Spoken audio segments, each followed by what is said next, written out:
O ano letivo começou há pouco tempo e as escolas têm contado e continuam a contar com mais um auxiliar de peso para as variadas tarefas. A inteligência artificial entrou definitivamente nas salas de aulas portuguesas e crê-se que mudará a forma como os estudantes aprendem e como os professores ensinam.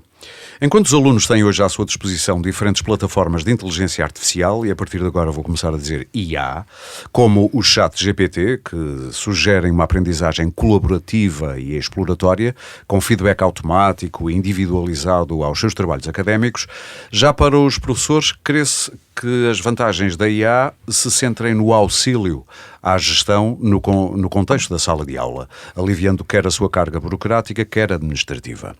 A Comissão Europeia publicou mesmo em 2022 um documento de orientações éticas para educadores sobre a utilização da IA, onde pode ler-se que a IA tem um grande potencial para melhorar as práticas de ensino e aprendizagem e ajudar as escolas a melhorar a forma como estão organizadas. Este documento sugere ainda a personalização do ensino, uma vez que a IA adapta os conteúdos educativos a cada aluno, tendo em conta o seu perfil e também o seu contexto. Mas e os riscos que a mesma comporta? Além da incerteza quanto ao uso eticamente responsável destas ferramentas, ou a questão dos direitos de autor, por exemplo, estará o sistema de ensino preparado para acolher a IA nos seus planos curriculares? Não será razoável apostar-se na formação de literacia digital aplicada ao ensino? E como contornar a falta de rigor, exatidão e até manipulação da informação gerada pela IA quando os estudantes a ela recorrem para fazer os seus trabalhos? Eu sou o Aurélio Gomes e hoje no Pode Pensar, o podcast Ideias para Consumir da DEC Proteste, vou refletir, sobre estas questões com os meus convidados e tenho comigo, e é um repetente aqui nos podcasts Pode Pensar, o professor Luís Muniz Pereira, é professor emérito da Faculdade de Ciências e Tecnologia da Universidade Nova de Lisboa e uma das referências nacionais na ética da inteligência artificial. Comigo também está o Pedro Marcelino, é doutorado em Machine Learning pelo Instituto Superior Técnico e cofundador da, eu vou dizer à portuguesa, xval.ai ou xval.ai, uma startup que procura usar a inteligência artificial para transformar a educação. E eu começava já por si, Pedro. Diz que acredita que a inteligência artificial tem um potencial enorme para transformar a educação. De que forma é que a inteligência artificial já está a moldar o ensino? Que transformação é esta? Muito obrigado pelo convite, em primeiro lugar. De facto, a inteligência artificial é uma tecnologia que nós temos agora ao nosso dispor, que tem um potencial imenso na área da educação. Esse potencial, no fundo, foca-se em dois pontos essenciais do sistema, nos professores e nos alunos. Como o Aurélio já disse na apresentação, a nível dos professores, a inteligência artificial permite libertar o professor de alguns tipos de trabalho, que no fundo não são aquele trabalho que o professor pretende fazer e que necessita de fazer, ou seja, é aquele trabalho acessório que não se foca na parte do ensino. Aquilo que tantas pessoas se queixam, a papelada. A papelada, por exemplo, e mesmo outras tarefas acessórias que de facto podem ser removidas com este tipo de tecnologia. Quer dar alguns exemplos, só para quem nos está a ouvir já começar a perceber o contexto? Claro que sim. Por exemplo, a correção de exercícios que os professores possam dar aos seus alunos, que até agora têm estado mais limitada à parte, por exemplo, das escolhas múltiplas, de seleção múltipla, que permitia até agora uma forma automática de correção. Nós agora temos o potencial de também respostas de um cariz mais qualitativo, como por exemplo a escrita de um artigo, a escrita de um ensaio, também poder ser avaliado automaticamente pela inteligência artificial, o que permite ao professor acabar por ter mais tempo para se concentrar naquilo que são as suas práticas de ensino, a sua pedagogia e a organização da aula em si. Do ponto de vista dos alunos? Exatamente, do ponto de vista dos alunos, há aqui um potencial grande na parte da tutoria individual. Portanto, nós já sabemos desde a década de 80, dos estudos de Benjamin Bloom, que se os alunos tiverem acesso a uma tutoria individual, o seu desempenho académico aumenta. E o grande problema que nós temos é que a tutoria individual não escala. Num sistema à escala nacional, não é possível ter um aluno, um professor. Se tivéssemos 100 mil alunos, tínhamos de ter 100 mil tutores, não é? Exatamente. Sim. E vezes o número de disciplinas e o número de anos de escolaridade. Portanto, era impossível à escala nacional fazer isso. E aqui, o que a inteligência artificial acaba por trazer, e aquilo que nos promete, é um aproximar da tutoria individual de uma forma que escala a possibilidade de o aluno ter acesso a um professor 24/7 que lhe pode explicar a matéria, que pode tirar dúvidas, que pode dar diferentes exemplos, que pode usar analogias para explicar a matéria. Eu vejo aí muitas possibilidades positivas e vejo aí alguns perigos. Já lá vamos. Até a primeira é quem certifica esse tutor. Quem nos garante que esse tutor virtual é um bom tutor? Essa é uma boa pergunta para daqui a pouco. Mas eu perguntava já também ao professor Muniz Pereira, que esteve a ouvir, isto levanta-lhe algo. Eu sei que não é contra o desenvolvimento tecnológico, nem nada que se pareça. Mas sei que também tem um pensamento crítico sobre, neste caso, a inteligência artificial, especialmente a generativa, nomeadamente o ChatGPT e por aí fora. Disto que ouviu, por exemplo, a inteligência artificial servir de tutor a jovens estudantes, substituir o professor na correção de ensaios, não só de perguntas de escolha múltipla, mas perguntas que implicam desenvolvimento de raciocínio. Isto levanta-lhe algum tipo de questões? Bom, muito obrigado por mais este convite, é um prazer estar aqui. O prazer é nosso, aliás, para os dois. Isto é extensível aos dois. Realmente, portanto, trata-se de um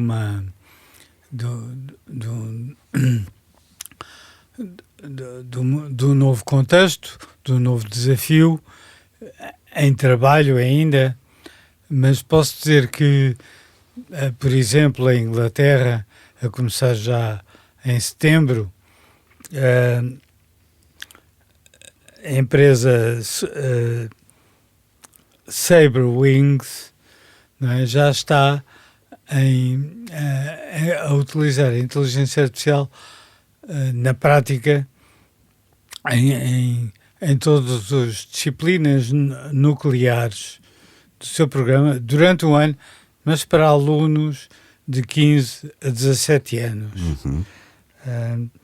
Portanto, a empresa chama-se David Game College e aí poderão obter mais informação, ou seja, já está a ser praticada e daí, pronto, claro, vão resultar experiências. Deixa ver se percebi. É, portanto, todo um programa gerido por professores virtuais, é isso? Sim, Okay. é gerido, sim, mas acompanhado por professores profissionais. Okay.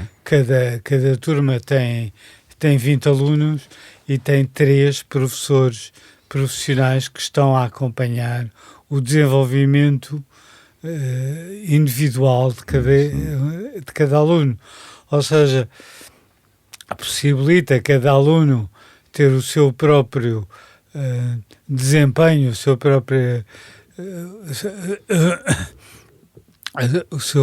velocidade de interesses, mas isso é tudo acompanhado. Portanto, é um sistema menos massificado no sentido da velocidade de aprendizagem. Todos nós somos diferentes, todos nós temos velocidades de aquisição de conhecimentos diferentes, e o que me está a dizer é que esse sistema respeita, pelo menos parcialmente, essas diferenças. Sim, respeita os interesses dos alunos e a velocidade e as dificuldades a que eles vão. Quando me diz os interesses dos alunos, os alunos é que decidem o seu currículo? Sim, o currículo tem várias escolhas. Ok. Inclusive, pronto, é um currículo de base, mas que também tem opções. Tem opções que têm a ver com os chamados skills, digamos, com a utilização de capacidades de argumentação, de diálogo, não é? Que também são os alunos que escolhem. Ou seja, há um chão comum para todos e depois cada um, sobre esse chão comum de algumas disciplinas base, cada um depois escolhe com o que é que complementa essa base comum. É isso? Exatamente. E são alunos, como eu digo, dos 15 aos 17. Pré-universitários, não é? Muitos deles já tiveram, digamos, a sua aprendizagem, mas querem complementá-la. Sim.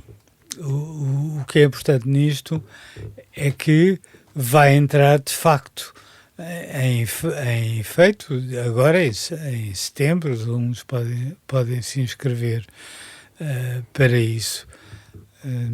Isso provoca-lhe que reflexão?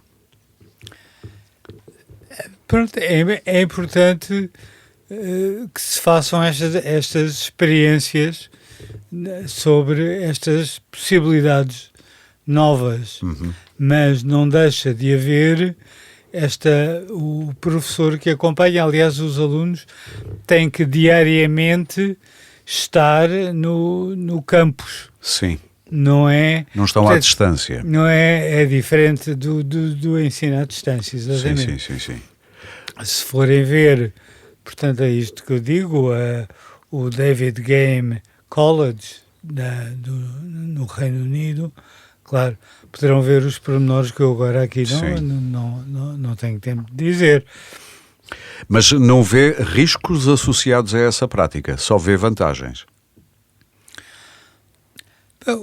Os riscos são gerais em relação a estas novas capacidades. E os que eu vejo têm a ver com a diminuição da capacidade crítica dos alunos. Ou seja, o aluno tem que aprender a ter uma capacidade crítica numa certa altura da sua idade. Portanto, ter um sistema que lhes dá as respostas que eles aceitem criticamente vai no fundo, diminuir o seu exercício de capacidade crítica. A presença de professores humanos não colmatará essa eventual falha? Sim, o professor pode, na verdade, pôr uma questão em que os alunos têm que atender a 3 ou 4 sistemas tipo ChatGPT, cada um com diferentes opiniões, e acabar por ter que exprimir a sua opinião. Ou podem exprimir uma opinião inicial que depois, digamos... Pode ser corrigida, se quiser, não é? Põem a atenção desses sistemas informáticos para obterem, no fundo, para conseguirem obter um feedback e refazerem a sua opinião. Esta capacidade de refazer, de estar preparado para... de diagnosticar, não é? De melhorar, pode ser aperfeiçoada por estes sistemas ao invés de serem aceitos, digamos, as suas opiniões criticamente. Até porque têm falhas, não é? Claro. Eu próprio tenho Se nós feito... temos falhas, nós próprios temos falhas, é normal. Um sistema que ainda está em desenvolvimento também as apresenta, digo eu, não é? Sim, e o aluno pode tentar descortinar essas falhas. Por exemplo, ainda anteontem, eu perguntei ao ChatGPT de que cor é o cavalo branco de Napoleão depois de ter sido pintado. Qual foi a resposta? A resposta foi: bom, isso é uma pergunta clássica de teste, o cavalo branco é branco. Aí eu disse, mas se ele foi pintado de preto? Bom, isso é uma boa questão, respondeu. Foi incapaz de dizer que era preto? Sim, podia ser preto. Isso foi pintado de preto. E eu perguntei, então, mas depois de pintado de preto foi outra vez pintado de branco porque o Napoleão não gostou? Sim, realmente poderia ter sido. Então, mas e se o Napoleão não gostou quando o cavalo estava a ser pintado, não gostou e resolveu oferecer o cavalo a alguém? E, portanto, a pergunta deixa de fazer sentido, porque o cavalo já não era dele. Pois. E aí o ChatGPT disse, bom, isso é uma boa questão, mas você já fez as suas 4 perguntas e agora tem que pagar para eu poder responder. Pois é. Pedro, eu sei que esteve a tomar muitas notas enquanto ia ouvindo o professor, mas eu fazia-lhe já uma pergunta. Imagina um tempo em que uma sala de aula sem professor humano? Não imagino. E espero nunca ver uma aula assim. Ok. Acho que nós temos de ter consciência que a educação comporta mais do que a aquisição de competências de resolução de problemas, de conhecimentos, de factos, não é?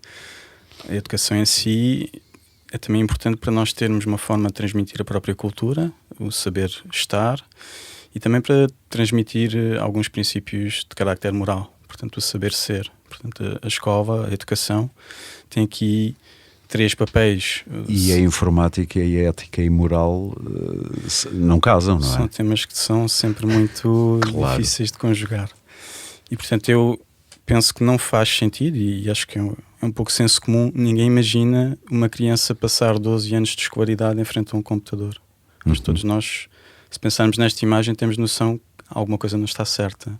Portanto, acho que aqui temos sempre o papel da inteligência artificial como um complemento, é mais uma tecnologia que nós trazemos, como muitas outras que já trouxemos, mas nunca como algo que vá substituir o professor e o contacto humano. Alguma coisa que o professor tenha dito, que ouviu a tomar notas, que lhe tenha suscitado comentário, ou podemos avançar? Comentário no sentido de concordar. Eu acho que aqui nós falamos da questão do sentido crítico, que eu acho que é muito importante. Eu diria que um dos maiores riscos, pelo menos risco prático a nível do processo de aprendizagem, excluindo riscos éticos, legais e por aí adiante, o maior risco prático que nós temos a nível do processo de aprendizagem é uma dependência excessiva deste tipo de ferramentas, não é? Da parte do aluno, especialmente quando estão em níveis de desenvolvimento mais jovens, mais novos, não é? Portanto, é preciso ter isso em consideração. Ou seja, estar atento se um aluno, sempre que se lhe pede um trabalho, seja ele qual for, um ensaio sobre isto, uma redação, seja o que for, se recorre sempre a algo que é gerado por um chat GPT, deverá-se... Como é que se combate isto? Depois, ao vivo, ele tem que estar preparado para defender aquilo com bons argumentos, por exemplo? Exato, portanto aqui temos várias questões. Eu primeiro gostava de realçar que achei interessante que o projeto em Inglaterra é para alunos dos 15 aos 17. Sim. Portanto, alunos mais velhos, e acho que é onde faz sentido começar. Precisamente... Isso é bom que se diga, portanto, nada abaixo disso, no ensino básico e por aí fora não faz sentido. Nós agora temos uma tendência na Europa até para excluir tudo o que são equipamentos digitais. Era isso que eu ia dizer, estamos a tentar tirar telemóveis. Exato. Às vezes. Este tema até tem aqui uma contracorrente para as camadas mais jovens. Mas focando aqui na parte que nos traz aqui hoje, eu acho que esta questão de fomentar o espírito crítico, fomentar a capacidade de expressão dos alunos, a capacidade de escrever, de articular pensamentos, de se exprimir, tudo isso pode ser posto em causa com o uso dependente deste tipo de tecnologias, não é? Isso faz parte do nosso mindset humano. Sempre que nós temos aqui ao lado uma maneira mais fácil de fazer uma coisa, que a mim me vai dar mais trabalho e gastar mais energia e ocupar mais tempo, nós tendemos a facilitar, não é? Exatamente, por isso mesmo é que eu acho que quando nós falamos de educação temos de ter isso em consideração, porque é papel da escola conduzir-nos para aquilo que de facto é o que nós precisamos para o nosso desenvolvimento. Sim. E portanto nós temos de reforçar essa necessidade do aluno não se tornar dependente destas ferramentas. Há pouco falou aí de uma coisa que eu deixei estar no ar, quando falou aí de programas que corrigem testes,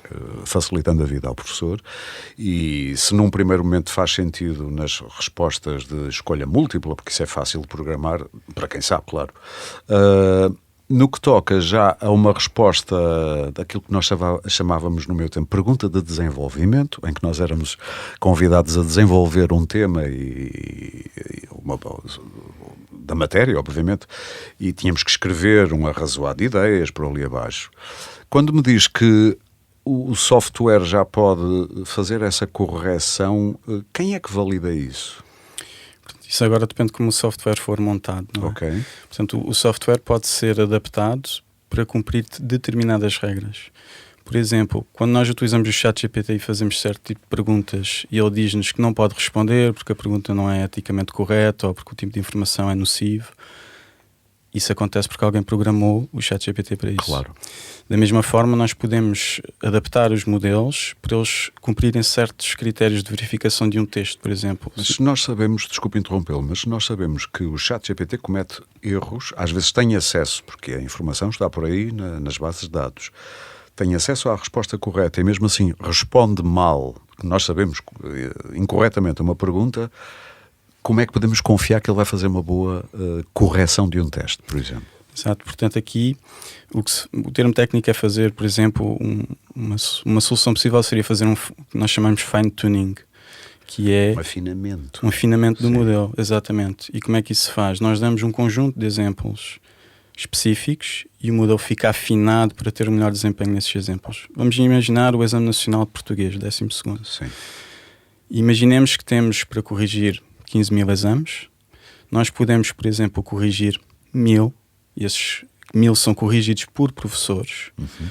Damos esses 1.000 ao computador e o computador afina o modelo para ir na direção que for dada pelas correções que lhe foram fornecidas. É isso que pelos vocês professores. fazem na XVAL, por exemplo? É este tipo de Ponte A? soluções Sim. específicas Ajudam instituições a afinarem os seus modelos para... para as finalidades que pretenderem. Exatamente. Professor, há pouco até antes da nossa conversa aqui, estávamos lá fora, quase a apanhar chuva, e eu disse-lhe qualquer coisa como: se nós não deixamos um avião de uma construtora de aviões voar sem ser certificado, como é que deixamos que em muito pouco tempo um sistema como esta inteligência artificial chamada generativa tivesse invadido a nossa vida sem pedir licença?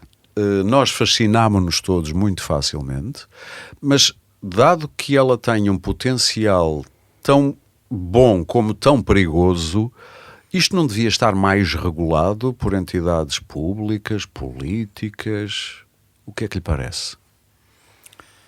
Sim, Quando já estamos até a deixar a inteligência artificial entrar no ensino, isto começa-me a levantar aqui algumas dúvidas, para não dizer outra coisa. sim, isso é uma questão extremamente relevante e que, na verdade, se aplica a toda a informática. Nada impede de alguém fazer um programa de informático que espalha rapidamente por todo o mundo, portanto, espacialmente também, sem qualquer necessidade de ser validada, tal como, sei lá, quando se constrói um edifício, uma ponte ou uma estrada, tem que se obedecer a certos estándares. Sim. Isso na informática não existe. Nem nunca existiu? Nem nunca existiu. E é esse o problema, que a regulamentação atual, as preocupações da própria União Europeia, nesse sentido, não conseguem resolver. Deixe-me interrompê-lo para... Diga. Eu sei que há 2 anos, ou ano passado, até a regulação que a União Europeia tinha preparada depois foi atrasada porque perceberam que afinal aquilo não abrangia tudo o que devia abranger. E eu pergunto-me, os atores políticos, os legisladores, sabem o suficiente sobre esta matéria para estarem a legislar sobre ela? Bom, lembrando-nos que no princípio de 2023 muitos peritos de inteligência artificial, e eu assinei também, Sim, a moratória de 6 meses. uma moratória de 6 meses, logo por acaso a própria União Europeia fez uma moratória de 6 meses porque foi apanhada desprevenida pelo ChatGPT, não é? E a legislação atualmente aprovada na Comissão Europeia, no Parlamento, prevê, afinal de contas, que só entra em efeito daqui a 2 anos. Até lá estão a estudar o assunto. voluntariamente as empresas poderão, mas nós sabemos qual é o interesse das empresas. É ganhar dinheiro, Claro. é fazer lucro. Sim. Não é? Portanto, o que também aconteceu com o problema do Boeing Sim, 737 M, de que ainda agora falámos. Portanto, há esta oposição entre o lucro e a ganância, que é fazer cada vez mais lucro. Ou seja, acelerar o processo Acelerar o mais o processo possível. e ver quem é que chega lá primeiro. Sim, sim. O pensar nas vantagens para a humanidade. Não é? Sabe que eu apercebi-me, eu instintivamente sou velho. E já sou velho. E instintivamente, quando apareceu o ChatGPT, a primeira versão pública para toda a gente, eu não instalei. Porque parecia-me que havia ali qualquer coisa que não me estavam a dizer. E pouco tempo depois percebi que o ChatGPT estava a aprender com as pessoas que o usavam. Eu achei isso desonesto não me terem dito, nem a mim nem a ninguém, que estavam a facilitar o uso para aprenderem connosco. Podiam ter dito, e até era simpático se nos pagassem, nem que fosse, já que estão a usar a informação nossa, que nem que fosse uma coisa simbólica, mas isso causa-lhe algum... Sou eu que estou a ser um purista? ou faz sentido o que eu estou a dizer? Sim, faz todo o sentido, até porque na altura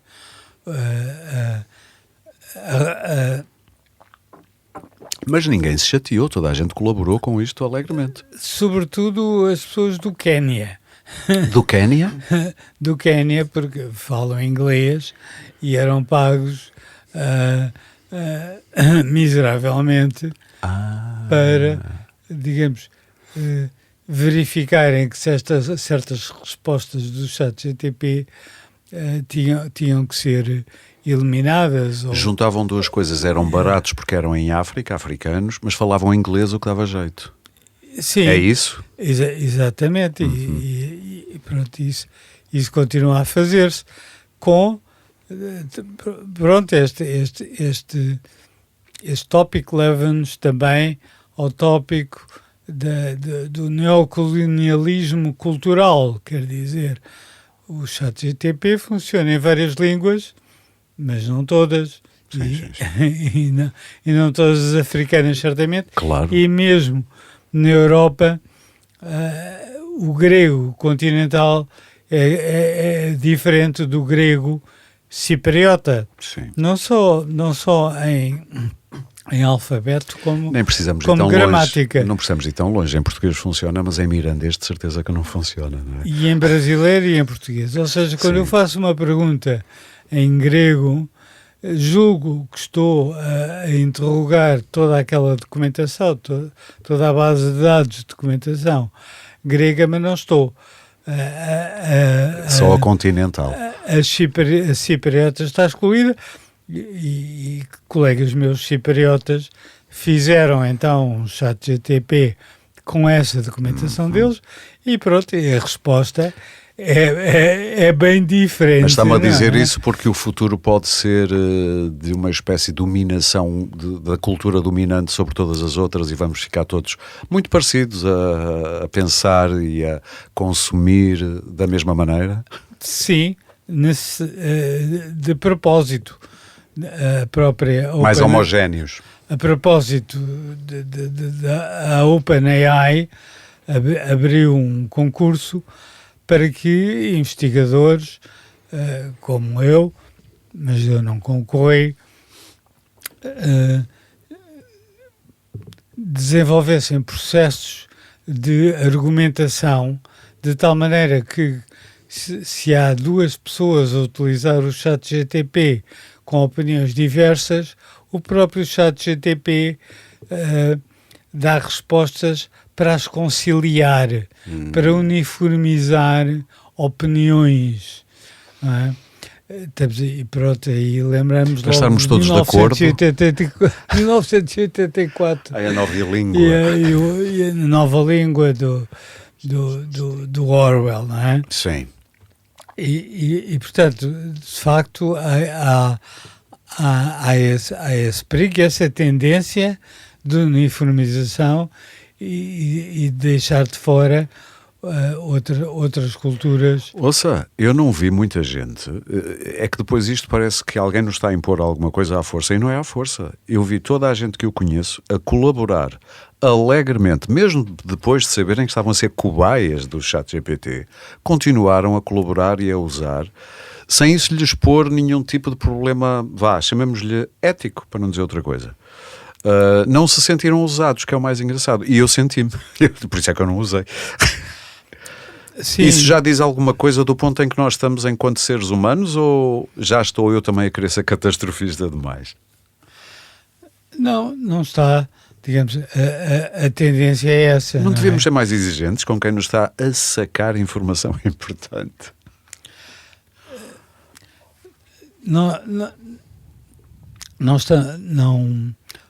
A tendência do sistema é essa, é da uniformização e utilização destes instrumentos altamente potentes para uniformizarem opiniões. Ou seja, contra a diversidade da opinião. Sim. E isso cria questões quanto, afinal de contas, à democracia que repousa sobre a possibilidade de haver opiniões... Dissensão, diversificação, argumentação. E o ChatGPT, e estou a falar nisso como podia falar de um qualquer desses semelhantes, é um sistema que não sabe argumentar, não sabe explicar, não sabe raciocinar sequer. Quando apareceu o primeiro ChatGPT, em novembro de 2022... Foi ontem, basicamente. Foi já foi há tanto tempo. Eu fiz-lhe uma pergunta simples, que é a seguinte: temos 3 vasos, um de 8 litros, cheio de água, Sim. um de 5 litros, vazio, e um de 3 litros, vazio. Como é que agora vamos transportar água de uns para os outros, sem ter nenhuma outra medida? Ou seja, os vasos não têm escalas, nem temos torneiras, o sistema é só este, de forma a que, transportando água de uns para os outros, no fim consigamos ter 2 vasos com 4 litros cada. Ou seja, os 8 litros iniciais passam a 4 litros em 2 vasos quaisquer. Eu resolvi o problema em 7 passos. Não é fácil. Sim. Mas o ChatGPT não consegue resolver o problema.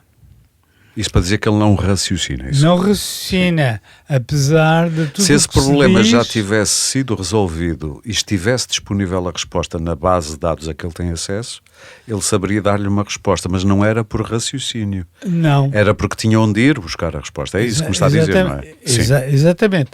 E eu, 1 ano e meio depois, fiz a mesma pergunta. E também o sistema erra. E não aprendeu com a sua primeira resposta. Embora eu tentasse ajudar. Sim, estou a perceber. Veja lá e tal, não pode fazer isto. E aqui há uma semana voltei a fazer a mesma pergunta. E o sistema dá-me a resposta errada. Ou seja, o sistema já tinha 3 hipóteses de acertar, ou pelo menos 2. Não de facto raciocina. Sim. Como se diz que atualmente raciocina cada vez mais. Sim. Portanto, há uma mistificação sobre as reais capacidades destes sistemas. Muitos deles, muitas vezes, têm a ver com respostas que não têm a ver com estes raciocínios mais aritméticos. portanto, e os próprios média, digamos, seguindo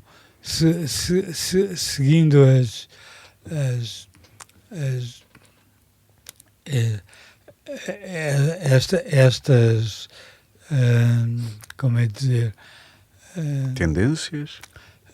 Tendências, só me lembro a palavra inglesa fashions. Sim, estou a perceber. Mas é um pouco isso, as tendências, o que está na moda. As modas, sim, não é? sim.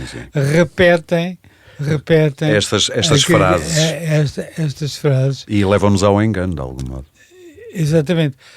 Daí que eu tenha dito anteriormente que o sistema até pode ser interessante na medida em que os alunos tentem apanhar o sistema em falso. Isso não pode é? ser um belo desafio para professores, Pedro. É verdade, não é? sem dúvida. Os professores precisarão de serem ensinados a lidar com estas ferramentas. Ou seja, formação digital básica especificamente nisto. Sim, certamente não perdem nada com formação nesta área. Eu acho que relativamente à formação nós temos de também ter em consideração dois aspectos. O primeiro será um aspecto, digamos, de espaço, e de espaço no sentido quase mental, porque hoje em dia é solicitado ao professor que domine uma série de novas tecnologias.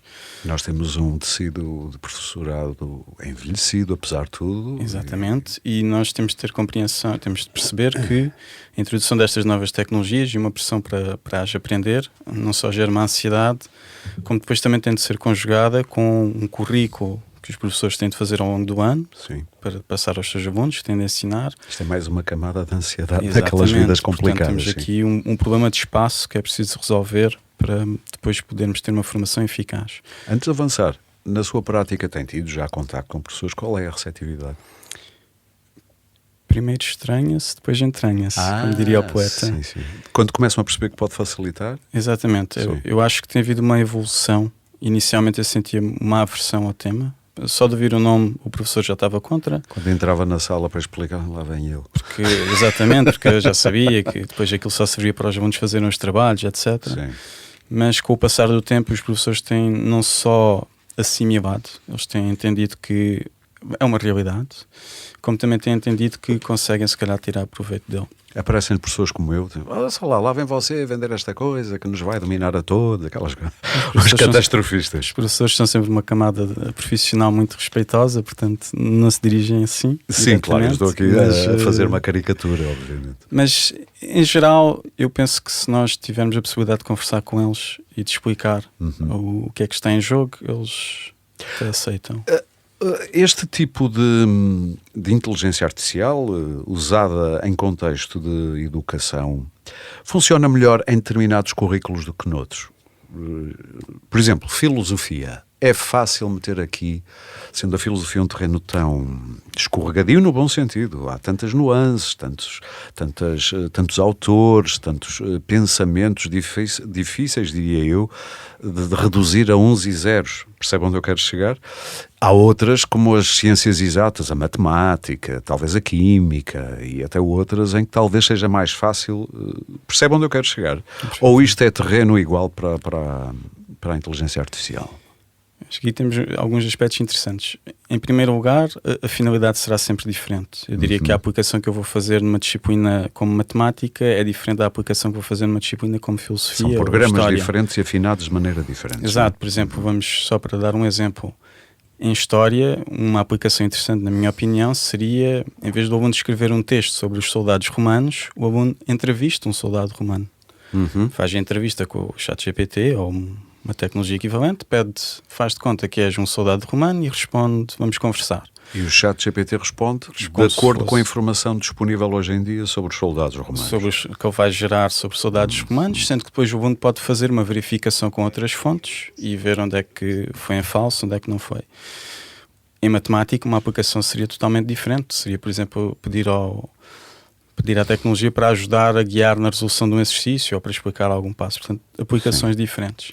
Mas há aqui uma nota que eu gostava de dar, que acho que é interessante para quem gosta destes temas, que é, nós aqui estamos a trabalhar com modelos de linguagem. Penso que as pessoas já ouviram grandes modelos de linguagem, os LLMs. E acaba por ser interessante. Sim, porque há outras áreas da inteligência artificial, mas Exato. nós não estamos a falar dessas. Aqui na generativa nós focamos modelos de linguagem, o que já é uma fuga aos zeros e uns, o que acaba por ser interessante. É. E, É palavras e espaços, ou letras e espaços, vá. e na minha opinião essa é uma das grandes novidades desta tecnologia, é que de facto pela primeira vez, não é pela primeira vez, mas de uma forma mais afirmativa, coloca-nos do lado do tratamento da linguagem e não do tratamento dos números. Sim, Isso é uma diferença grande e pertinente. E porque quando é uma das vier aí a novidades. computação quântica, isso então vai explodir, não é? Nem vai fazer sentido a linguagem do 1 e do 0, não é? Exato, já vai ser diferente. Já vai ser diferente. Em termos de... Faz sentido para um professor preocupar-se muito em saber se um ensaio entregue por um aluno foi gerado por ele em parceria com o chat GPT, chamemos-lhe assim, ou só pelo chat GPT? Faz sentido ele preocupar-se com isso e procurar programas de detecção dessas coisas? Ou chega depois, ok, tu entregaste-me isto, agora vamos falar nós os dois sobre isto. E ele fazer a sua verificação, saber se o aluno sabe defender aquele papel que entregou. Isso é uma pergunta muito pertinente. Portanto, Porque eu sinto que há professores que se preocupam muito em tentar perceber quase detetivescamente se aquilo foi a autoria do aluno. exato. E hoje em dia a autoria está muito lata. Exatamente. Isso é um pormenor importante. Eu acho que esse desejo dos professores vem muito de uma necessidade de avaliação que os professores têm. Os professores têm sempre a necessidade de avaliar os alunos e até para se defenderem da forma mais objetiva possível. Claro. E no fundo é tentar ser justos com os outros. Exatamente. O que acaba por ser curioso porque eu tenho a certeza absoluta que um professor que trabalha diariamente com um aluno, às vezes até ao longo de anos, sabe perfeitamente se o texto foi escrito por aluno ou não. Sim. Portanto, acaba por ser curioso. Eu acho que aqui o que abre a porta é para um novo tipo de método de avaliação. E quando eu digo novo, há aqui uma nota que é importante, que é, eu nunca vejo esta questão como uma questão de revolução. Não vamos deitar tudo abaixo e fazer de novo. Vamos evoluir, temos aqui uma nova tecnologia, vamos tentar incorporar. Quando muito é uma reforma do que já temos. Exato. E portanto aqui, se nós se calhar temos a possibilidade de ter uma tecnologia que nos ajuda a verificar exercícios automaticamente, então abre espaço a que o professor possa, por exemplo, fazer uma discussão com o aluno sobre um tema, fazer uma oral, fazer uma apresentação. Abre espaço para outros tipos de avaliação, que aí o aluno, obviamente, tem em tempo real de defender a sua tese e acaba por tornar essa questão da identificação do autor um bocado menor, porque torna-se óbvio. Claro, não é? se a pessoa está à vontade a falar Exatamente. daquilo. E se está à vontade, mesmo que tenha sido feito pelo chat GPT, é porque ela acabou por estudar o assunto e acabou por se cumprir o objetivo final, que é saber um pouco mais sobre aquela área. Sim.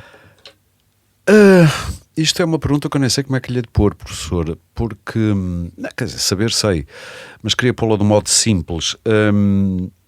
Quem programa estes programas é quem tem o poder. Ou seja, um dia que, vamos ser catastrofistas, um poder totalitário, há bocado falou de 1984, deita a mão a esta tecnologia, pode fazer circular por todo o sistema informação ou falsa, ou alterada, ou de modo a que nós cheguemos a conclusões como sociedade que interessa a esse poder. Esse perigo existe ou nós temos instalado pelo mundo defesas contra isso? Percebeu onde eu quero chegar? Sim, com certeza. Esta tecnologia na mão de totalitarismos, na verdade. Sim, não, e não só, está à mão de todos os sistemas. É porque eu estou a puxar isto porque ao perceber que isto se está a entranhar na educação, e eu estou a perceber que com bons objetivos, mas está numa zona sensível, que é a formação das pessoas, não é? Sim, eu acho que o perigo é muito real e não estou a falar só do perigo, digamos, atual, mas já estou a pensar em 10, 15 anos à frente, não é? E nós sabemos como esta tecnologia tem sido usada digamos, nas votações, Sim, sim. na formação. Todos nós sabemos como os algoritmos funcionam nas redes sociais, os ataques feitos por hackers de outros países para tentar moldar a opinião dos votantes noutro país, por aí fora. Sim, e a criação de opiniões do que se chama clusters, quer dizer, há um grupo de pessoas que têm uma opinião e só falam entre elas. E outro grupo que só falam entre elas. E, portanto, depois há uma... bolhas autoalimentadas que não comunicam entre si, não é? Bolhas de opinião que lutam entre si. Isso vai ser... é cada vez mais visto. Essa criação de bolhas de opinião, que depois tem a ver com a votação e tem a ver com a criação de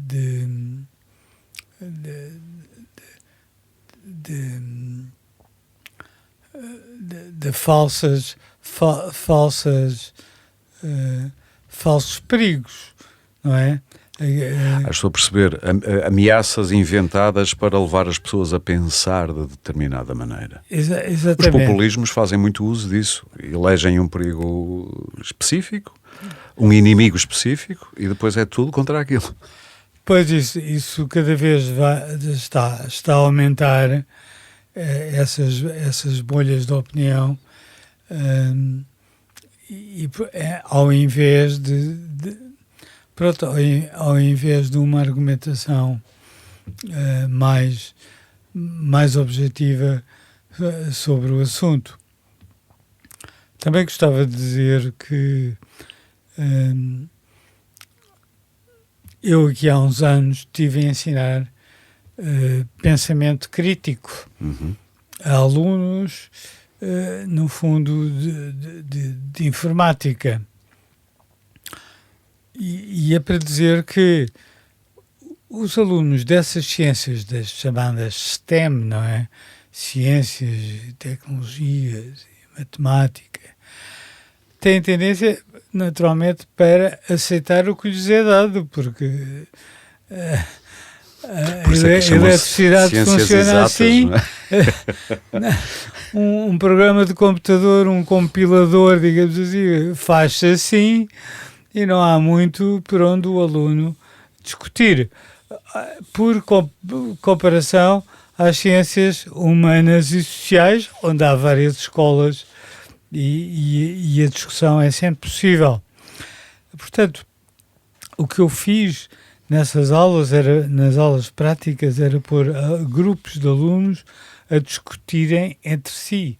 Por exemplo, se há OVNIs ou se não há OVNIs, se há milagres ou se não há milagres. E gravava aos alunos. Depois os alunos ouviam. E os alunos começaram a aprender a argumentar, a aprender a não dizer a primeira coisa que lhes vem à cabeça, porque o outro grupo pode usar isso até contra... imediatamente. Exatamente, contra-argumentar. Contra-argumenta. E, portanto, essa capacidade de argumentação... E de previsão do que é que o meu argumento vai provocar no outro lado. Exatamente. É uma falha das ciências exatas, afinal de contas. E portanto, não se pode deixar de lado essa capacidade prática. Muito bem. De saber argumentar portanto, mas em suplemento e a propósito destas técnicas atuais, a questão é que nem todos os alunos vão ter as mesmas, digamos, capacidades financeiras, porque hoje em dia é preciso pagar para usar o ChatGPT profissional, E as escolas não estão preparadas para pagar uma licença que dê para todos os alunos. Pedro, falámos já aqui de personalização e agora o professor está a falar de democratização no acesso. Como é que é isso? Aqui há sempre duas visões, não é? Uma visão mais ligada à parte da necessidade de pagar, sendo que hoje em dia já há modelos open source, como por exemplo o da Meta, o Llama, que é gratuito e o desempenho dele também é bastante bom e tem melhorado imenso nos últimos meses. Portanto, há essa via também. Mas a tendência não será no futuro para todos eles cobrarem, no fundo? Pronto, isso agora depende das estratégias das empresas, Sim, não é? claro, a Meta, obviamente. como chegou um bocadinho tarde ao jogo, agora faz o papel de ser open source e somos os paladinos da justiça. Portanto, essa é uma visão, não é? São até deixarem de ser isso. Exatamente, até mudar o jogo, as regras do jogo. Mas, aliás, desculpe, o próprio Musk concordou com o tal prolongamento de 6 meses. Porquê? Porque ele próprio estava a criar a sua própria empresa. Claro, a ele dava-lhe jeito que tudo parasse um pouco. Claro. Mas isso foi um argumento cínico, para não dizer outra coisa. Sim. Mas sim, Pedro. Sim, portanto há sempre essa visão, de facto é preciso pagar para ter acesso. Sim. Por outro lado, eu gosto de ver de uma outra forma, que é preciso pagar sim, mas por exemplo, se no caso do ChatGPT são $20. Deve ser o preço da Netflix. Por mês. Deve ser como uma subscrição tipo Netflix. É um valor que é preciso pagar, mas se nós compararmos, por exemplo, qual é o contrafactual, é eu pagar um explicador que é mais caro e menos pessoas vão ter acesso, não é? Portanto, eu acho que se nós formos analisar o sítio onde estamos, sim, é preciso pagar, mas se calhar face à realidade atual, democratizamos, demos um passo no sentido da democratização. Não é o Eldorado, mas estamos mais próximos. Exatamente. Estamos quase no fim. O que é que se pode dizer para terminar esta conversa, que é uma conversa sem fim? Pedro é o otimista aqui na sala, eu acho. Eu também sou um bocado. Eu, por acaso, estou para aqui a vender este papel um bocadinho mais, mas faz também parte do meu papel. Mas como imagina uma escola de futuro há 20 anos, por exemplo? Isto parece aquelas entrevistas de emprego onde se imagina daqui a 10 anos. Eu nesse tipo de questões gosto de me guiar pela história. Acho que é um guia útil e fiável para nós percebermos o que é que pode vir a acontecer e para fazermos prognósticos. E a verdade é que a história diz-nos que todas as outras situações em que veio uma revolução tecnológica mudar a educação, nenhuma delas mudou a educação como um todo. Portanto, não esquecer que os comboios iam fazer as grávidas abortar. Ainda me lembro disso, de ter lido sobre isso, eu não era vivo. Exatamente. Há muitas situações. Sim. No caso da educação temos casos recentes como por exemplo os MOOCs, os Massive Online Open Courses, que iam reduzir os custos do ensino para 1/3 e tudo mais. Como temos casos mais antigos, no início do século XX, do início do século XX, tínhamos Thomas Edison a dizer que os livros iam ser substituídos por filmes como forma de ensino. Hoje sabemos que nenhuma das duas se verificou e muitas outras não se verificaram. Quando muito passou-se dos manuais de papel para manuais digitais. Exatamente, sim. E se calhar ainda vamos voltar aos manuais de papel dentro de alguns anos. É como no caso do voto eletrónico, vários países voltaram ao papel recentemente. Exatamente, portanto aqui temos uma situação que eu acho que não vai haver uma revolução da educação. Agora, isto não quer dizer que a inteligência artificial não vá ser integrada e não vá ter um papel importante. Se nós acreditarmos, como eu acredito, que a melhoria da educação é uma jornada longa e lenta, tudo aquilo que nos ajudar a dar mais um passo, e esta tecnologia se calhar ajuda-nos a dar vários passos, deve ser incorporado e integrado. Portanto, mas estando atento às possibilidades também negativas da coisa. Como em tudo. Exato. Portanto, bom senso, que as máquinas ainda não têm. Mas acha que daqui a 10, 20 anos haverá salas de aula, como a entendemos hoje? Muito provavelmente sim. A história diz-nos que sim, desde que... Sim, desde os gregos, pelo menos, nós temos que as pessoas se reúnem em academias, não é? Exatamente. Há um efeito que se chama Lindy Effect em inglês, que quer dizer que é um efeito que diz que se algo já durou X anos, é provável que vá durar mais X anos. E, portanto, se apoiarmos esse efeito como ferramenta mental neste caso, prevês que nos próximos 20 anos vamos continuar com uma sala de aula. Conta com este efeito, professor? A projetar a escola no futuro? Não, a minha opinião em geral é negativa. em relação a este progresso tecnológico é negativa porque isso, no fundo, é um tabu de que não se fala. Isto é, esta inteligência artificial generativa está na escala zero do que se poderia chamar inteligência artificial.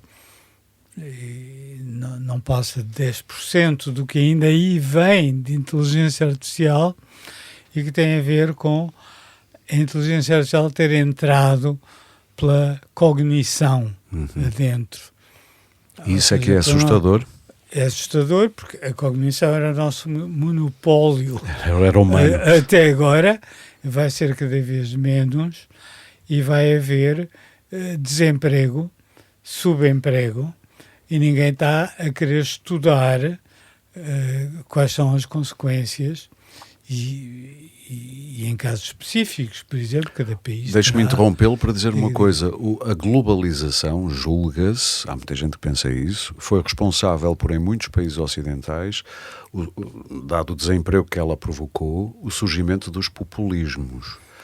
Com esse futuro de grande desemprego por causa da automatização, por causa das novas gerações de inteligência artificial, pode também provocar fenómenos sociais muito relevantes, revolucionários até. Muito relevantes. Aliás, vê-se que a globalização agora está de marcha atrás. Sim. Afinal, queremos produzir no nosso próprio país. É melhor nós produzirmos as nossas máscaras do que esperar pelas dos chineses, sim. Para simplificar, sim. Exatamente. E, no entanto, afinal de contas, e falando dos gregos, sim.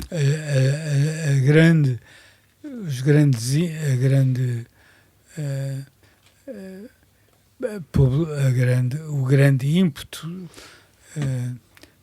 grego em termos de filosofia, estou a falar dos séculos há 2500 anos, sim. 600, 400 antes de Cristo, era possível porque eles tinham muitos escravos.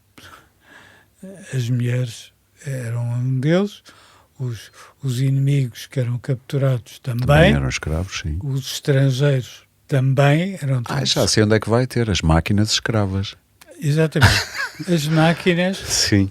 São nossas escravas.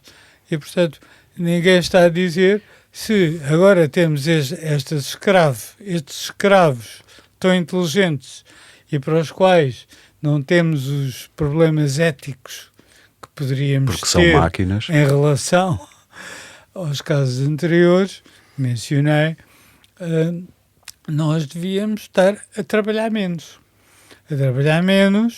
e a pensar mais, na verdade. E como é que ganhamos dinheiro?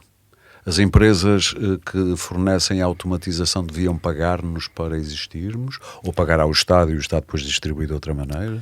Há várias maneiras, quer dizer, se as máquinas diminuem o custo, as vantagens lucrativas e não apenas as vantagens de funcionamento devem ir para toda a sociedade. Pode ser... Mas a gente sabe que normalmente o 1% é que fica com quase tudo. Exatamente. E mostra-se já hoje que a própria inteligência artificial está a aumentar essa disparidade. Sim. E tenderá a aumentar. E, na verdade, a inteligência artificial é um produto de toda uma sociedade, não só da sua educação, da sua inteligência, mas do seu funcionamento, da sua organização, e não se percebe porque é que o lucro vai para o Bill Gates ou outro qualquer. Ou Elon Musk, ou por aí fora, sim. E portanto, o lucro, e estou a falar no lucro financeiro especificamente, devia ser para toda a gente, e o que permitiria que nós não estivéssemos a trabalhar 40 horas por semana, Não há razão para isso, podíamos trabalhar muito Trabalhávamos menos. uma fração e o resto seria... Os nossos... Olha, teria que ser uma nova equação da OMS, em vez das 8 horas de trabalho, 8 horas de descanso e 8 horas de lazer, seriam 2 horas de trabalho e o resto descanso e lazer. Terá que haver um novo contrato social, afinal de contas. Mas só para terminar, eu não vou deixar responder, vou só fazer estas 2 perguntas, porque já estamos para além do nosso tempo, mas há pouco dizia que estas, ou pelo menos as que vêm aí, as novas gerações de inteligência artificial, já estão na cognição. Sendo assim, no futuro, provavelmente não poderão ser escravas, porque já têm um domínio que provavelmente já é da ética. Estando na cognição, imagino humanos a dizerem, calma lá, isto são máquinas, mas são máquinas com sentimentos. Pois, isso é um bocado é uma falsa questão. É? É uma falsa questão porque... Eu vou deixá-lo responder porque agora estou muito curioso, mas pedi-lhe para ser rápido, se fosse possível. Sim, nós falamos de as máquinas terem, afinal de contas, a nossa própria ética. Se nós as ensinarmos a terem ética, então vamos ser todos muito felizes. Só que nós não sabemos qual é a nossa ética. Pois é, muito volúvel até. Há várias éticas. Pois há. Não é? E a ética que nós seguimos é uma combinação delas.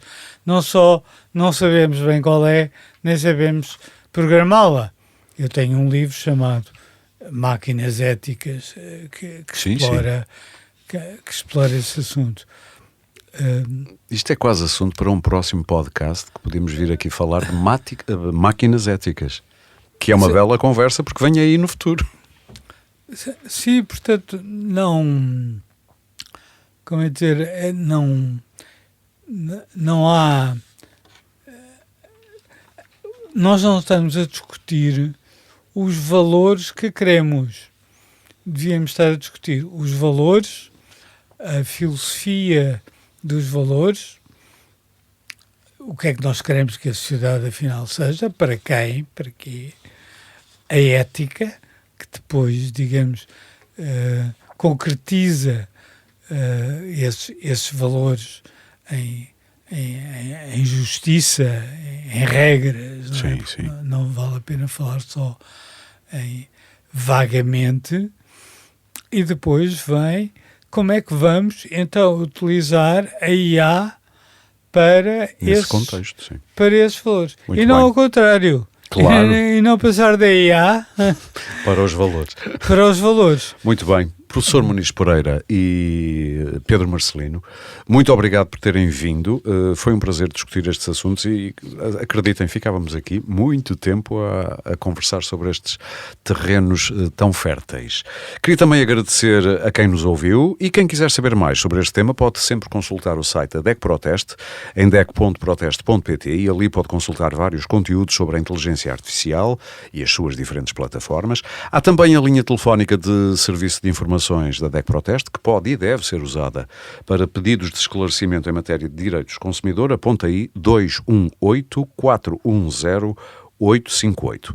De resto, o de sempre, este podcast pode ser subscrito e seguido em Spotify, Apple Podcasts, SoundCloud, YouTube ou qualquer plataforma de podcast que utilize no seu telemóvel ou computador e ainda em deco.proteste.pt. Este episódio teve a coordenação editorial de Filipe Amoroso, a produção de Sandra Borges, o som é da Índigo, com sonoplastia do Guilherme Lopes. Eu sou o Aurélio Gomes. O Pode Pensar da DEC Proteste regressa em breve com mais ideias para consumir.